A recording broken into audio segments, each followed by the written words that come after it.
Welcome to the Call to Harmony, where we explore the inner journey to oneness with self, others, and the divine.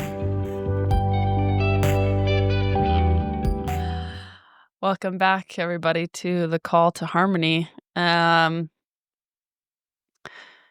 don't know if you could tell, but Tucker and I kind of wing this a little bit. We don't really fully know how to do podcasts, but some of you are listening. So if you're still listening, thanks for being here. Sometimes there's more, I don't know if making this explicit is helpful or not, but sometimes there's more direction that we maybe have coming into these episodes, thoughts that have been on my mind or Tucker's mind, mostly Tucker's mind. He's the thinker behind the scenes. I just show up. But other times we kind of have conversations before we start recording that just maybe lead us to a topic that feels alive. And so that's maybe kind of what we're going to do today.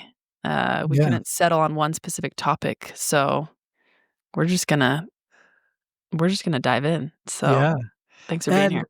And I know when I was at a certain place in life, that felt like, oh wait, so you don't care? Like you're not putting heart into this?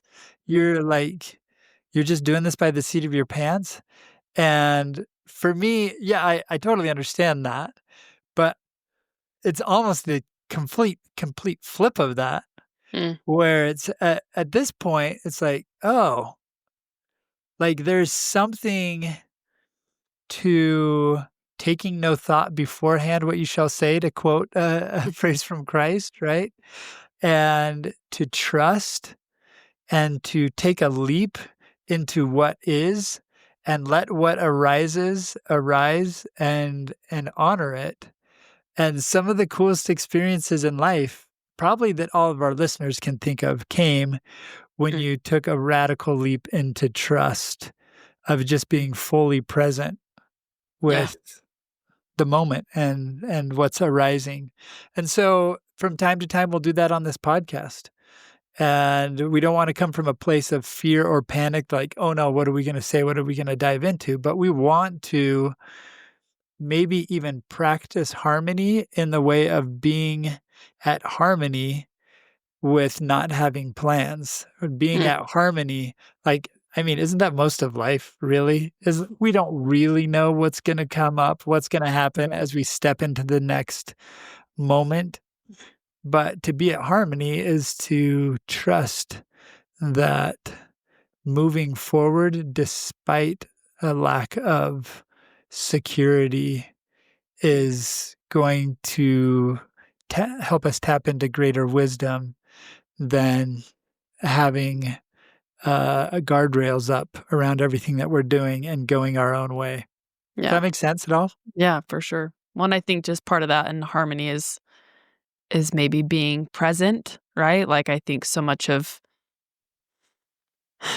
the other things that try to pull us away from harmony are trying to pull us away from being present, right? And I think that, that just fits with kind of this flow, right? Some people talk about being in flow or in the flow, and I think trying to use the word surrender a lot. That's one of your values, but like surrender to, okay, what is happening here and now, and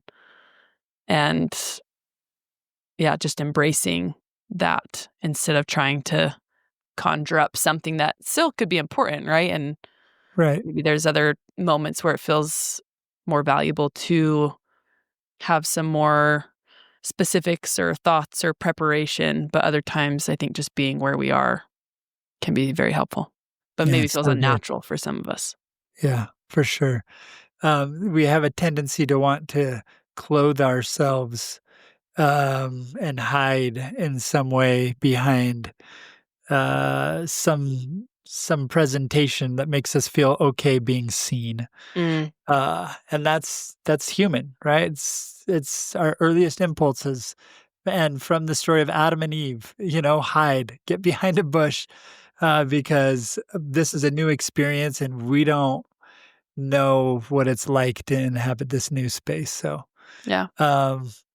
So let me bring up this question. Savannah, where are you?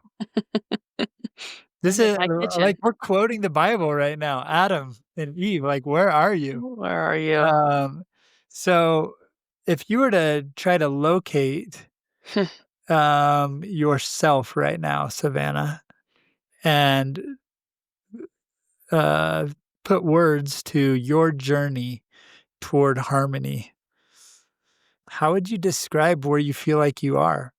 And if you can't describe it, that's super normal as well. Hmm. Maybe sometimes it's easier to describe where we aren't than Yeah. where we are, and that helps us locate it. Yeah. Um, that's funny you used the Adam and Eve, like, "Adam, where art thou?" I feel Yeah. like, "I'm hiding. I'm scared." Not from God necessarily, but maybe from people I love and care about, and just with my spiritual journey, which someone the other day said they asked me about where I am, same Uh-huh. question. I was like, "Oh, I'm on a journey," and they responded with, "Oh, everyone's on a journey." I was like, "No, this is a journey like this. I don't think you understand. I'm not on like a cruiser canyon car drive. I am like on a bumpy dirt road and going, I feel like I'm off-roading." Yeah. How do you feel like your journey is different than the journeys that you heard whoever asking you that? Like, what's different about this than you anticipated? Mm. Um, I think I just didn't anticipate it, period. I didn't anticipate like a well, how do I say this? I feel like a journey sounds like just an experience, right? Everyone has a spiritual experience, and that is true.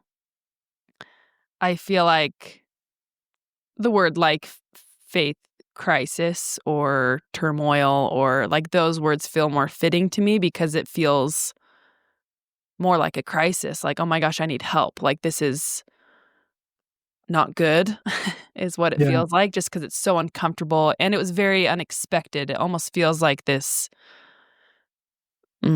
It doesn't feel like an accident because there are moments where I feel like things have happened and are happening for a purpose, a greater purpose, and I believe that at times, but then I also feel like, "Ah, I need an ambulance. Someone Yeah. come and, like, take care of this because I wasn't expecting, this type of a journey."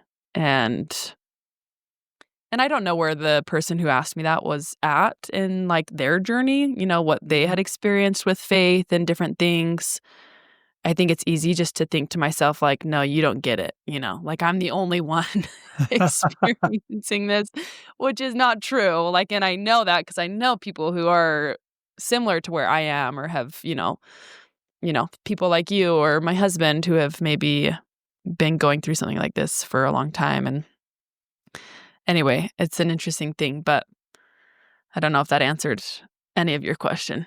No, Uh, I think it's a beautiful description of the uncertainty mm, of the journey, right? That's maybe the one of the prime qualities of a faith journey or a faith crisis is, I don't know where this is going. I don't know the destination, mhm, and I'm afraid I don't have a destination and that there yeah, is no destination. There's just lostness.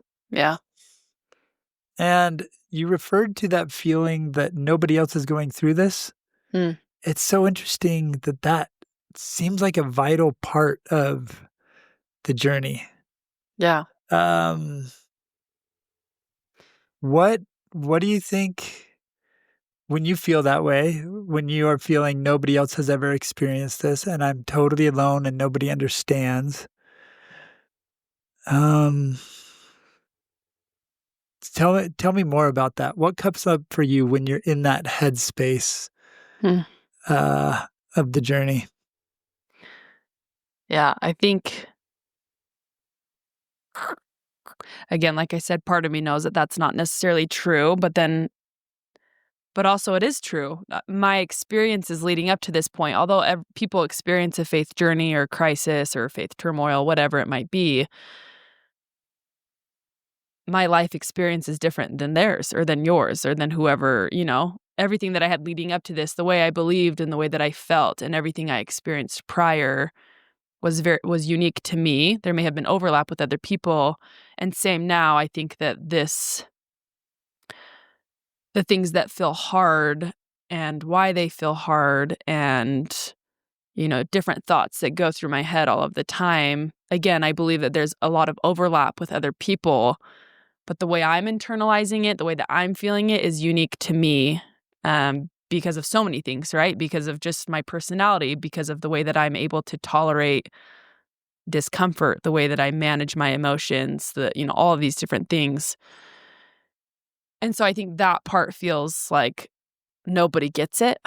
Mhm. Like I am alone. And even the people that I have opened up to about this and shared this experience with, although there's overlap, it's still very clear to me sometimes that there are a lot of differences as well. Yeah.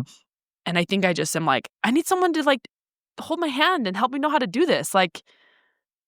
You know, which again, that's all of life. Cause I'm like, oh, did I think that about my mission? Oh, I have a trainer and someone who can show me the ropes, right? But at that point too, I was experiencing things different. But Yeah. again, my thinking back then was more simple. I'm just Yeah. like, we're all so different. I don't know. Well, I'm hearing Feels messy. yeah, absolutely messy. I don't even know what I just said. Well, I well, let me say something that I'm hearing from all of this that is just this gem, Yes. Put it into a nice. which is, nobody has ever experienced before what Savannah is experiencing. Mm, There's never in the history of the universe been a being that has gone through precisely what you are going through, Savannah. mm, There's never, ever been anybody that has had the relationships you have, the family dynamic, the friends, the past experiences, been born where you were born, mm. had everything shaped. This is the first time that the universe is ever experiencing the universe in this way through a person. Yeah. It's True. completely unique. You can find other people that relate to your emotions, your experience, but these circumstances have never been experienced before. Yeah. So you are 100% correct in that I am totally alone in this Mm, from that frame, yeah. right? Because it's you are pioneering new ground. And anybody listening to this podcast that is going through a faith journey, that is struggling through things, you are a pioneer on ground that has never been walked before. Yeah. And so the feelings of aloneness and isolation are pointing to a truth that I think is so beautiful, but doesn't feel beautiful, Oh, right? Is yeah. that you are discovering, you are growing, you are pioneering in ways that have never been done before. Mhm. And so props to you for walking the mysterious spiritual path that you're walking. Yeah. Maybe this is karma for me saying I never wanted to be. I'm glad I was never a pioneer. That I didn't live in that Ah, time. yes, yes. Now it's time to do my own version of Trek. Yep. In our faith tradition, anybody that's not LDS, the pioneers that crossed the plains from Illinois to Utah and arrived here in 1847. We celebrate that July 24th, 1847. We celebrate that every year with a Utah holiday. Mm, But man, the pioneers and what they went through, mm, I always thought they were just amazing. And like you, Savannah, I was always so grateful that I never had to do what they did. I lived in yeah, a comfortable house and had, all the food and whatever I needed. yeah. And yet, life has a way of inviting us to be pioneers. Um, and anybody that's on a faith journey is absolutely covering uncomfortable, unexplored ground Yeah. that takes every bit as much courage as it does to do the things that physical pioneers have done Yeah, as for well. sure. Yeah. Yeah, and I think that there's, like you said, like, where am I not? And I think that does feel easier than being like, "Well, where am I?" Yeah. And I know that I'm no longer in melody or simplicity, like we've maybe mentioned before in earlier podcasts, kind of that framework of the melody, dissonance, harmony. I'm probably in the dissonance Yeah. area. Um, and there's still poles, right? Again, we've talked about this before too, that maybe there are parts of us that exist in all the different places, that Yeah. there's parts of me that maybe, well, I don't know that they live in simplicity or in melody, but I think there's parts of me that are pulled, like trying to pull back to that Yeah. and find that in a new way. Um, but that the majority of me is just kind of in this, whoa, things aren't so black and white like I used to think that they are, or Yeah. as, yeah, simple, easy. Yeah. Would it be okay if we talk to those different parts of you briefly? Sure. Let's do some therapy. Well, you said there are parts of you that feel like they're pulling toward simplicity, and I can relate to that Mm, definitely. But if we could just ask one of those parts of you that is pulling towards simplicity, why does it want simplicity? mm, 'cause I know it. It's a place that I'm familiar with. It's thoughts that I'm familiar with. It's beliefs that I'm familiar with. It connects me with people that I wanna connect with in a different way, in a way that I used to. It's just familiar. I think Yeah. the ease of familiarity is really tugging at me being like, "Whoa, whoa, whoa," or wanting to run there. I don't know if it's pulling. I'm like, part of me is just trying to run back, like, be like, Yeah. "Wait, you knew that place so well, and you thrived there." And I don't feel like I'm thriving. And that part of me is like, "Okay, then let's get back to where we were." Right. It doesn't feel super possible, but and I don't know that I actually want to, but if I were just talking to that part of me that wants to go back, that's why it Right. wants to go back, is because it's familiar and Yeah. comfortable. Right. And I heard, and you just pointed it out. You spoke from two different parts just Yeah, back to back right there. You were yeah, like, well, I don't know if I want to go back there. Because there was a part of you that when it was talking, it really wanted to go back to there, right? yeah, And then there's another part that's like, wait, hold on, part. I don't know if I want to go back there. yeah. Can I ask that part this? Like, what are you afraid of? Mm. Which part? The part that wants to go back or the part that doesn't wanna go? The part that wants to go back, that wants that simplicity again, that is pulling back that way. So what fears, and we wanna honor this 'cause this is real. What fears does this part have of moving forward on the faith journey or and continuing on the path that you're on?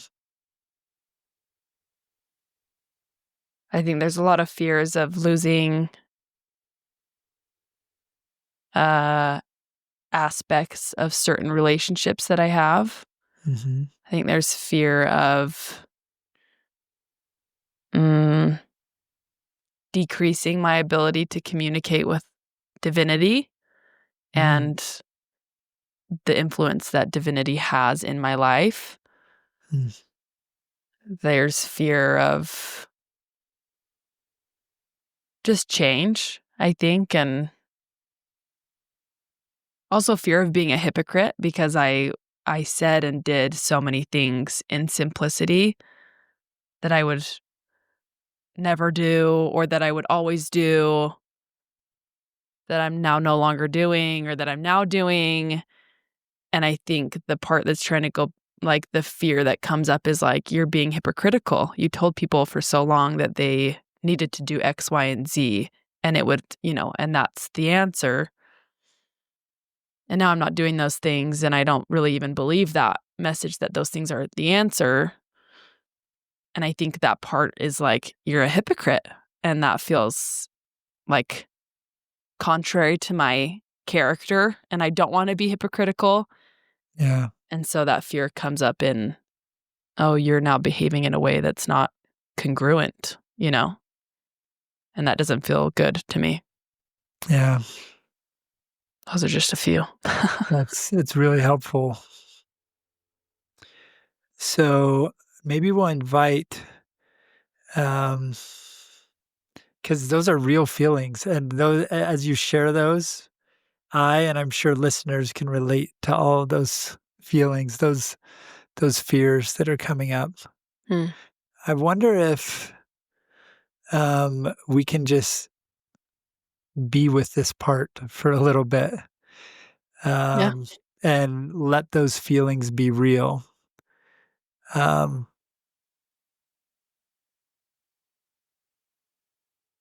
where do you feel those in your body when that part takes the microphone and expresses those? Mm, I think probably like my chest and throat area, just kind of here. Hmm. So as the fears come up, as the thoughts of hypocrisy come up, as the thoughts of losing parts of relationships come up, are those all kind of manifesting in that same area? Yeah, I'd say so. Okay. So let's pivot Mm. straight to that feeling. And maybe people that are listening are having something come up for themselves on their faith journey as they're going through something. And let's take a moment to just be with that part of us, to be with those feelings. When it gets uncomfortable, there's a part of us that wants to spray fire on or spray water on the fire that's burning in us, right? Not spray fire on the water. Feel the fire. Either way, yeah. But there's a part of us that wants to just put it out, get rid of the feelings. Mm. But the feelings are there for a reason, and there's wisdom in the feelings. So let's slow down. And I'll just invite this to be a moment where you can be with your feelings. I'll be with mine that are coming up, and the listeners can be with theirs that are coming up. And just notice them. Let's even slow down and maybe even close your eyes for a few minutes and just notice those feelings. Notice their intensity, their location, their shape, and even from a space of curiosity, wanting to be there for them, as we all need someone to be there with us when we're feeling something that feels so scary and new and unfamiliar. See if you can offer the message to these feelings that you're here, you're okay to sit with them, and that you don't want this part to suffer alone.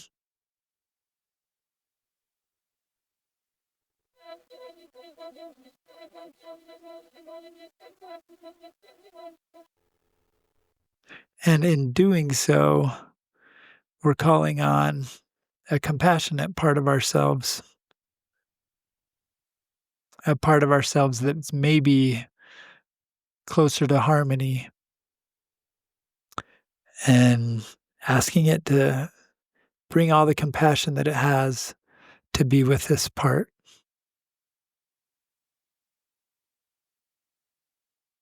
Go ahead and take a breath, a relaxing breath, and breathe into this discomfort, breathe into the feeling. See if you can offer it rest by breathing into it, giving it relief with presence and with breath.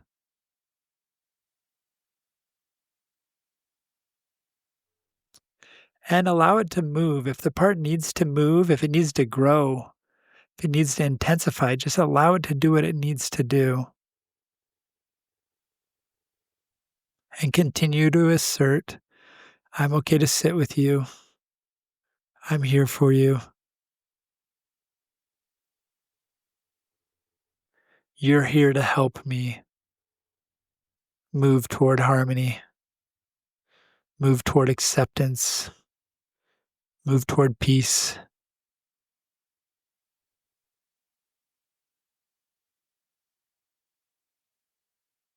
And Savannah, I'll just check in with you if that's okay. As you sit with it, as you offer acceptance to it, is there anything that you can sense moving or changing? Is it the same? Is it more intense? Is anything shifting? Mm. I think it maybe went deeper, less into my throat, which oftentimes when I feel the emotions in my throat, it feels like it's feeling like I need to cry. Yeah. And I think sometimes it's like I think I hold things there because you know, the other parts of me are like, get these parts out, like Yeah. get rid of them, put out the fire. But as I just was able to slow down, I think that they just sunk deeper and we're like, no, wait a sec. Like we can reside here. We don't need to leave. We don't need to be kicked out of this body. So I think they just kind of sunk Yeah. deeper. Yeah. um, as I slowed down and allowed space for them to stay, if that makes Yeah. sense. Absolutely. So as we follow that, is there still something there? Still a sensation that's sunk down to a different place? Um, Something is there, but I think maybe identifying what it's not anymore feels easier than what it is, and it doesn't Yeah. feel quite as, like, tight or Uh-huh. heavy maybe to, like, constricting. Yeah. It just is there. Yeah. So, And do you feel like you're okay to let it stay? yeah, right now I am. Yeah. Does that feel different than when we started? Yeah, I would say so. I think it's interesting, like, sitting with those parts and talking with them, again, slowing down. It's so funny because I I do therapy and I tell clients to slow down all the time, and here I am letting my thoughts race and, like, trying to kick these parts out of me, and I'm telling people all the time to, like, "No, sit with it." Right. And so when I finally do it myself and, like, can actually, like, have a moment with these parts of me that I also want to get out and put the fire out, and get rid of, I'm just like, "Man, yeah, I get it. I get why you're so scared, like, to lose parts of your relationship because you care so much about those relationships, and I get why you don't wanna be hypocritical, but because you really value being genuine and being true to, like, what you say and having integrity, and that feels opposite of that, so it makes sense why there's fear about where I'm moving to because of the things that I value."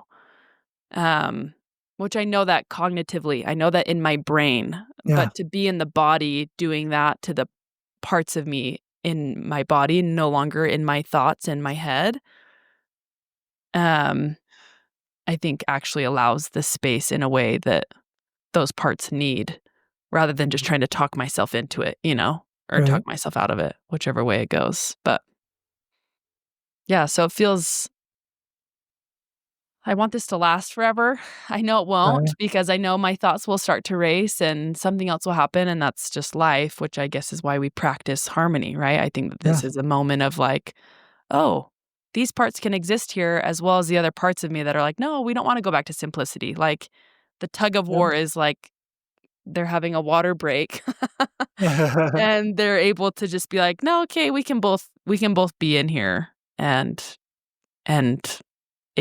coexist together. Mm.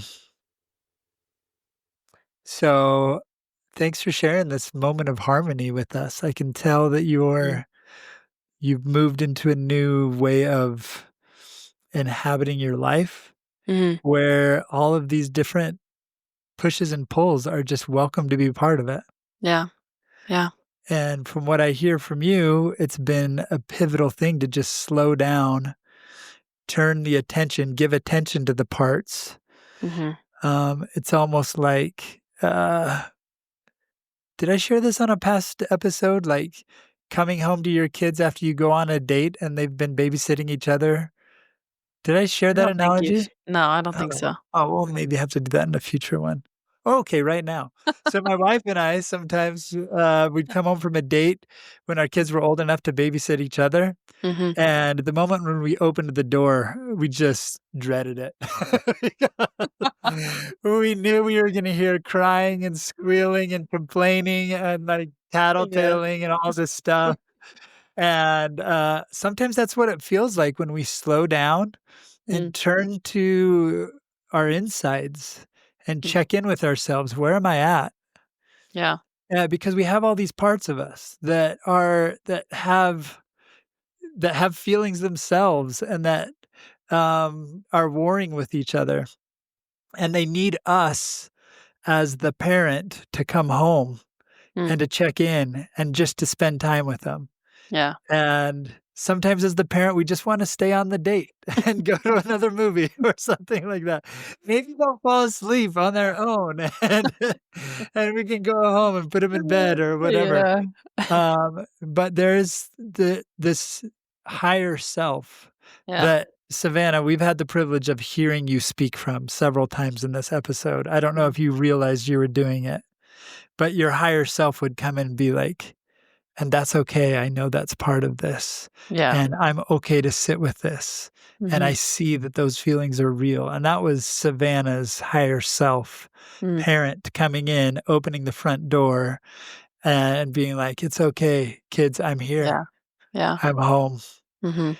And it just takes a few minutes for the parents to sit with the kids that are crying and saying that my sister bit me or whatever it is, and everybody's like, "It's okay. Yeah. We're home." Yeah. And so this simple practice of checking in, coming home, sitting with our feelings is a door into harmony. Mm.